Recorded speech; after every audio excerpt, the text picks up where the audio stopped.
এখন আমরা যে বিষয়টা দেখব সেটা কিন্তু আপনারা সব সময় প্র্যাকটিস করেন, আপনারা যারা বেনিফিশিয়ারি আছেন বা যারা আপনার এফসিবির সদস্যরা আছেন, সেটা হচ্ছে বেনিফিশিয়ারি সেভিংস বা সঞ্চয়। আপনারা যে আপনারা আপনাদের বেনিফিশিয়ারির মাঝে যে সঞ্চয়গুলো করেন সেই সঞ্চয়। তো এই বেনিফিশিয়ারি সেভিংসটা আমরা কোথায় পাবো? এই কোলাবোরেটিভ ফরেস্ট ম্যানেজমেন্ট এই মডিউলটার মধ্যেই আমরা এই বেনিফিশিয়ারি সেভিংসটা পাবো। তো দেখেন, বেনিফিশিয়ারি সেভিংসে ক্লিক করলে আগের বারের মতোই মানে আগের সব পূর্বের সব মেনুর মতোই আমরা দেখতে পাচ্ছি, যেখানে আমার একটা ল্যান্ডিং পেজ আছে, যেখানে হচ্ছে আমি চাইলে সার্চ করতে পারবো, নতুন ক্রিয়েট করতে পারবো এবং আমার তৈরিকৃত যে তথ্যগুলো সেগুলোর একটা সারসংক্ষেপ কিন্তু আমরা দেখতে পারবো। এখানে আমি একটু আলোচনা করে নিই। আমি কিন্তু সর্বপ্রথমে বলেছিলাম আমি সুপার অ্যাডমিন মোডে, অর্থাৎ আমি যে সিস্টেমটা আপনাদেরকে দেখাচ্ছি সেটা হচ্ছে সুপার অ্যাডমিন মোডে। তার মানে আমার কাছে সকল কিছুরই অ্যাক্সেস আছে। কিন্তু আপনারা যখন বুক কিপাররা বা আপনারা এফসিবি সদস্যরা আপনারা যখন সিস্টেমটা চালাবেন, তখন কিন্তু আপনারা সুপার অ্যাডমিন মোডে চালাবেন না, তখন কিন্তু আপনাদেরকে একটা অ্যাকাউন্ট তৈরি করে দেওয়া হবে। তো সেক্ষেত্রে হয়তো আপনারা বেশ কিছু অপশন কম পাবেন। তো এই কথাটা বলার আমার একটা মাত্র উদ্দেশ্য, বেনিফিশিয়ারি সেভিংস কারা করতে পারবে? অবশ্যই কোনো এফসিবি বা ভিসিএফ এর সদস্যরা, তাই না? নিয়মটা তো এটাই যে আপনার এফসিবির বেনিফিশিয়ারি সেভিংসে আপনারটাই করবেন। তার মানে আমি সুপার অ্যাডমিন মুড থেকে চাইলে কিন্তু বেনিফিশিয়ারি সেভিংসটা ওইভাবে করতে পারবো না। তারপরও আমি আপনাদেরকে প্রসেসটা দেখানোর জন্য আমি জাস্ট দেখাই দিব কি কি ফর্মে আছে। তো আমার এই এত কিছু বলার একটা মাত্র উদ্দেশ্য যে বেনিফিশিয়ারি সেভিংস কিন্তু অবশ্যই বুক কিপাররা করবে, যে যার বুক কিপার অথবা এফসিবির সদস্য যারা আছেন তারা তাদের অ্যাকাউন্ট থেকে তাদের এফসিবির বেনিফিশিয়ারি যারা আছেন বা সুবিধাভোগী যারা আছেন তাদের সেভিংসটা আপনারা নিজেরা করবেন। এটা আপনাদের নিজেদের প্র্যাকটিস, যেটা আপনারা দৈনন্দিন করে থাকেন। তো আমি জাস্ট আপনাদেরকে প্রসেসটা দেখিয়ে দিচ্ছি যে কিভাবে আপনারা সেভিংসটা করবেন। তো এখানে আমি যখন ক্রিয়েট নিউ বাটনে ক্লিক করলাম, তো দেখেন আমার একটা ফর্ম চলে এসেছে। সেখান থেকে আমাকে কি করতে হবে? প্রতিবারের মতো ফরেস্ট অ্যাডমিনিস্ট্রেটিভ ইউনিট এবং সিভিল অ্যাডমিনিস্ট্রেটিভ ইউনিট এই তথ্যগুলো কিন্তু আমাকে প্রদান করতে হবে। এবং এরপর কি করতে হবে? আমাকে এনজিও সিলেক্ট করে নিতে হবে। যেহেতু এখন আপনাদের কোনো এনজিও কাজ করছে না, আপনারা কি করবেন? এনজিও নট অ্যাপ্লিকেবল দেবেন। এবং বেনিফিশিয়ারি নাম, যখন আপনারা কোনো এফসিবি সিলেক্ট করবেন, আচ্ছা আমরা দেখি ওই বেনিফিশিয়ারি নাম কিন্তু চলে আসবে অটো, যে ওই এফসিবির আন্ডারে কোন কোন বেনিফিশিয়ারিরা আছেন। তো আমরা একটু দেখে নিই।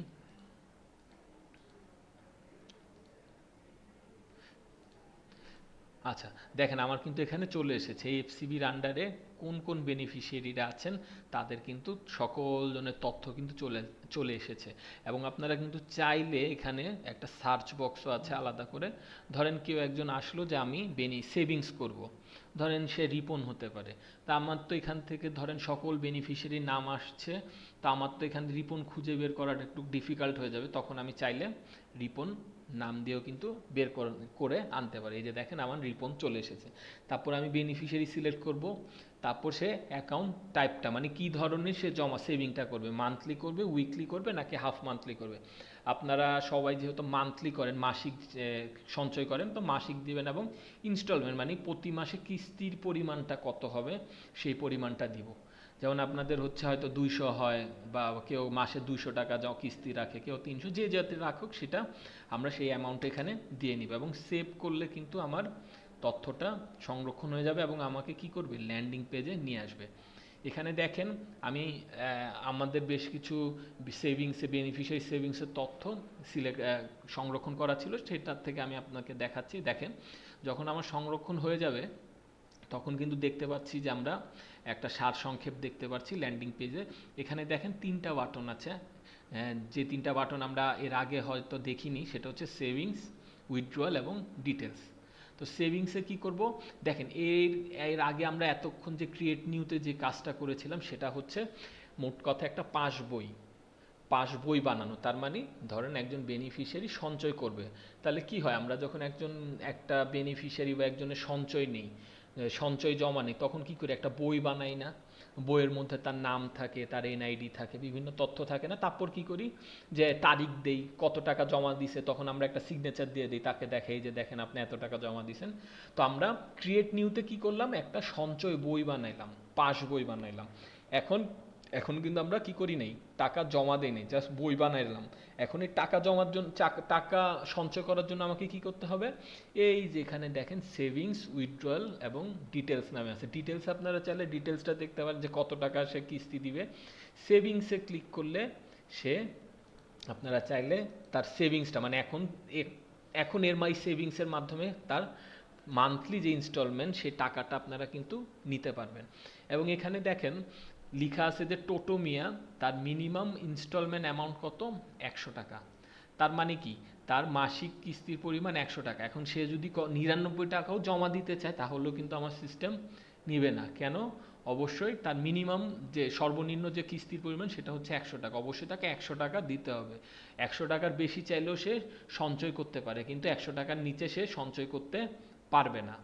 তো এখানে হচ্ছে আমি 100 টাকা দিলাম, এবং কোন তারিখে সে সঞ্চয়টা করেছে সেই সঞ্চয়টা আমি এখানে দিয়ে তারিখটা দিয়ে দিলাম। এখন এরপর দেখেন আপলোড ডকুমেন্টসে, ধরেন আপনারা যখন এটা সঞ্চয় করেন, তখন আমরা কি করি, একটা সিগনেচার দেই না, বা একটা কাগজ থাকে না, যে রসিদ থাকে না, যে রসিদে হচ্ছে যে লেখা থাকে যে সে 100 টাকা অত তারিখ সঞ্চয় করেছে। তো ওই আপলোড ডকুমেন্টে গিয়ে আমরা কি করব, ওই রসিদটা বা ওই ভাউচার, যেটা ওই ভাউচারটা আমরা কি করব, এখানে আপলোড করে নিব। তারপর যখন আমি সেভ দিব, তাহলে কিন্তু আমার টাকাটা তখন সেভিংস হয়ে যাবে। দেখেন এখানে যেমন এই টোটাল সেভিং, যেমন দেখেন এখানে টোটো মেয়ে, সে কিন্তু টোটাল সেভিং অ্যামাউন্ট কত, তার 1000 টাকা। বুঝতে পারছেন, মানে সেভিং করার পরেই কিন্তু এখানে অ্যামাউন্টটা আপনাকে শো করবে 1000 টাকা। সেভিং করার আগে কিন্তু আপনার কোনো পরিমাণ টাকা এখানে শো দেখাবে না। আচ্ছা, আমি এখানে কেন দেখাচ্ছে না আমি আবারও বলি, এই সেভিংসটা কিন্তু করতে পারবে একমাত্র বেনিফিশিয়ারি অ্যাকাউন্ট থেকে, অথবা এফসিবি, ভিসিএফ বলেন, অথবা বুককিপাররা যে অ্যাকাউন্টটা মেনটেন করবে তার থেকে, মানে যে যার এফসিবির সেভিং সে সেটা মেনটেন করবে। তো যেহেতু আমি সুপার অ্যাডমিন মুডে আছি, এই কারণে কিন্তু আমি এটা করতে পারছি না, জাস্ট আপনাদেরকে প্রসেসটা বলে দিচ্ছি। তো উইথড্রয়ালে সেম প্রসেস, আপনি ধরেন আপনি টাকা সঞ্চয় করলেন, আপনার তো মাঝে মধ্যে উত্তোলনও করতে লাগবে। তো এই উইথড্রয়াল থেকে কিন্তু আপনারা চাইলে টাকা উইথড্র করতে পারেন। তো এই যে সেম দেখেন, এখানে যখন আমি উইথড্র করতে গেছি, তখন টোটো মিয়া যে ভদ্রলোক, তার কারেন্ট ব্যালেন্স দেখাচ্ছে মানে 500 টাকা। সে 500 টাকা পর্যন্ত উইথড্র করতে পারবে, এর বেশি কিন্তু করতে পারবে না। তো এখানে উইথড্রয়াল ডেট এবং ডকুমেন্ট, সে যে টাকাটা হাতে পেয়েছে অবশ্যই একটা ডকুমেন্ট থাকবে, বা একটা রসিদ, ভাউচার থাকবে, সেটা আমরা আপলোড করে দিব। তো এভাবে করে কিন্তু আমরা, আপনারা যে বেনিফিশিয়ারি যা বা সুবিধাভোগীরা যে আপনারা যে সঞ্চয় করেন আপনাদের মধ্যে, সেই সঞ্চয়ের তথ্যগুলো কিন্তু কি করতে পারবেন, আপনারা সংরক্ষণ করতে পারবেন। আচ্ছা, এরপর দেখেন যে বিষয়টা হচ্ছে, সেটা হচ্ছে সেভিংস উইথড্রয়াল অ্যাপ্রুভাল। আচ্ছা, আপনারা যারা বেনিফিশিয়ারি বা এফসিবি বা বুককিপাররা আছেন, তাদের জন্য আসলে এই মেনুটা না। কারণ আপনারা যখন টাকাটা তুলবেন বা টাকাটা উইথড্র করবেন, তখন অবশ্যই আপনাদের বিট অফিসার বলেন অথবা রেঞ্জ অফিসারের বলেন, একটা অ্যাপ্রুভাল লাগবে, একটা অনুমোদন লাগবে। তো এই বিষয়টা আপনাদের না, আপনারা যারা বিট অফিসার বা রেঞ্জ অফিসার আছেন, তাদের জন্য এই বিষয়টা। আপনারা চাইলে, তারা হচ্ছে যে যখন উইথড্র করতে যাবে, উইথড্রর একটা অ্যামাউন্ট আপনাদের কাছে রিকোয়েস্ট আসবে যে তারা এই টাকাটা উইথড্র করতে চাচ্ছে, তখন এই যে দেখেন টোটো মিয়া 500 টাকা উইথড্র করতে চাইছে, এই যে মাত্র আমি যেটা করলাম। তো তখন আপনারা চাইলে কিন্তু অ্যাপ্রুভ করে দিতে পারেন অথবা রিজেক্ট করতে পারেন। অ্যাপ্রুভ করলে টাকাটা সে উইথড্র করতে পারবে, এবং রিজেক্ট করে দিলে সে কিন্তু টাকাটা উইথড্র করতে পারবে না। তার মানে এই অপশন যেটা beneficiary withdrawal savings withdrawal approval, যে অপশনটা, সেটা কিন্তু পুরাটাই বন বিভাগের যারা কর্মকর্তা আছেন তাদের জন্য। তারপর হচ্ছে আপনাদের আরেকটা দৈনন্দিন যে অ্যাক্টিভিটি আপনারা করেন, সেটা হচ্ছে আভ্যন্তরীণ লোন, যেটা আপনারা প্রায়ই করে থাকেন আপনাদের নিজেদের মধ্যে, আভ্যন্তরীণ লোন।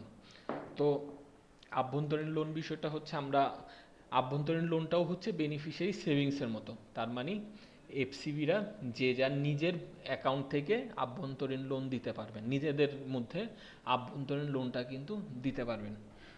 তো এখানেও সেম, আমরা যখন আভ্যন্তরীণ লোন বা ইন্টারনাল লোনে ক্লিক করব, তখন কি হবে, আমাকে একটা ল্যান্ডিং পেজে নিয়ে আসবে, এবং ল্যান্ডিং পেজে নিয়ে আসার পর এখানে আমি ক্রিয়েট নিউ বাটন পাবো, সার্চ করার অপশন পাবো এবং তথ্যের আমরা যে সকল তথ্য আভ্যন্তরীণ লোনের যে সকল তথ্য আমরা সংরক্ষণ করেছি তার একটা সার সংক্ষেপ আমরা দেখতে পারবো।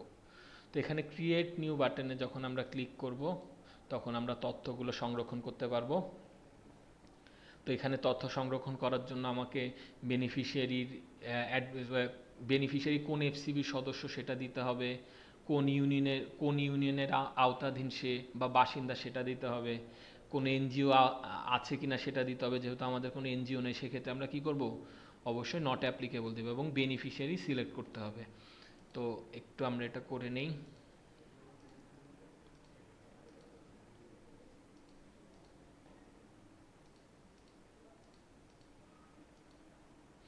এই যে দেখেন, আমরা যখন একটা এফসিবি সিলেক্ট করে নিছি সেই এফসিবির ইন্টারনাল কত টাকা, আমরা আরেকটু বলি বিষয়টা, আমরা জানি যে ইন্টারনাল লোনটা কোনখান থেকে আসে, আপনাদের সেভিংস থেকে আসে। কিন্তু হ্যাঁ, আপনার দুই ধরনের লোন, এলডিএফ আর ইন্টারনাল লোন। ইন্টারনাল লোনটা সম্পূর্ণ হয় কি আপনাদের যারা বেনিফিশিয়ারি আছেন তাদের সেভিংস থেকে। তো দেখেন, আমি যখন একটা এফসিবি সিলেক্ট করেছি হাতিবান্ধা, ওই এফসিবির কত টাকা সেভিংস ছিল, কত টাকা ব্যালেন্স আছে সেভিংসে, এই তথ্যটা কিন্তু দেখাচ্ছে 3200 টাকা। তার মানে কি এই 3200 টাকার মধ্যে আপনাকে লোন নিতে পারবে, কেউ লোন নিতে পারে। তার মানে কি আরেকটা বিষয় কি হলো যে আপনার সেভিংস যে কেউ করতে পারে, কিন্তু সেভিংস একজন করতে পারে করলো, কিন্তু লোন কিন্তু যে কেউ নিতে পারবে। তো এখান থেকে আমি কি করব, কোন বেনিফিশিয়ারি সে লোন নিতে চাচ্ছে তার নামটা দিয়ে নিব এবং তাকে কি করব, ওই অ্যামাউন্ট এই 3200 টাকা আমার যে অ্যাভেলেবেল আছে তার নিচে, অবশ্যই তার নিচে, তার উপরে না। সো এই টাকাটা আমরা দিব যে সে হচ্ছে 2500 টাকা লোন নিতে চাচ্ছে। এবং দেখেন এখানে স্টার্ট ডেটটা অটো নিয়ে নিয়েছে, মানে আজকে যে তারিখে আপনারা তথ্যটা এন্ট্রি করবেন সেই তারিখ থেকে কিন্তু স্টার্ট ডেটটা কাউন্ট করা হবে। এবং দেখেন এন্ড ডেটটাতে কিন্তু আপনারা চাইলেই কোনো তথ্য দিতে, কোনো কিছু দিতে পারবেন না।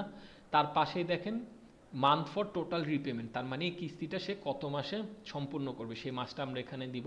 ধরলাম সে 3 মাসে আমার এই টাকাটা পরিশোধ করবে। দেখেন আমি যখন 3 মাস ক্লিক করলাম তখন কিন্তু আমার এন্ড ডেটটা অটো সিস্টেম আমাকে জেনারেট করে দিয়ে দিয়েছে। এবং সার্ভিস চার্জ 5%, সিকিউরিটি চার্জ 1%। এটা আপনারা করে আসেন যে আপনাদের এই প্র্যাকটিসটা যে আপনারা সার্ভিস চার্জ নেন 5% এবং সিকিউরিটি চার্জ নেন 1%। এটা কিন্তু অটো কিন্তু আমরা সিস্টেমে দিয়ে দিয়েছি। তারপর কোনো ইমেজ ফাইল থাকলে আপনারা ইমেজ দিবেন, যদি কোনো ছবি বা কোনো কিছু থাকে এই লোন সংক্রান্ত কোনো তথ্য, অথবা যদি কোনো ডকুমেন্ট থাকে সেই ডকুমেন্টে হয়তো আপনারা এনআইডি বা আদার কোনো ডকুমেন্ট দিতে চাইলে দিতে পারেন। এবং সেভ বাটনে ক্লিক করলে কি হবে, আমার তথ্য কিন্তু, লোনের তথ্য কিন্তু তৈরি হয়ে যাবে। তো তথ্য তৈরি হয়ে যাওয়ার পর কি হবে, আমার তথ্যটা কিন্তু আমাকে ল্যান্ডিং পেজে দেখাবে।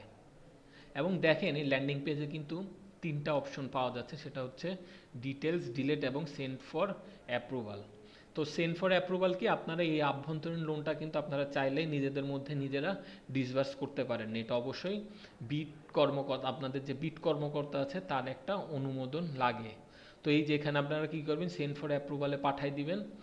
সেন্ড ফর অ্যাপ্রুভাল বাটনে ক্লিক করলে আপনার এই যেখান থেকে রোল আসবে বিট অফিসার, এবং কোন বিট কর্মকর্তাকে আপনারা পাঠাইতে চান এখানে দেখেন যে পাথরঘাটা বিট অফিসার এবং রসুলপুর বিট অফিসার, দুইজন বিট অফিসারের নাম আসছে।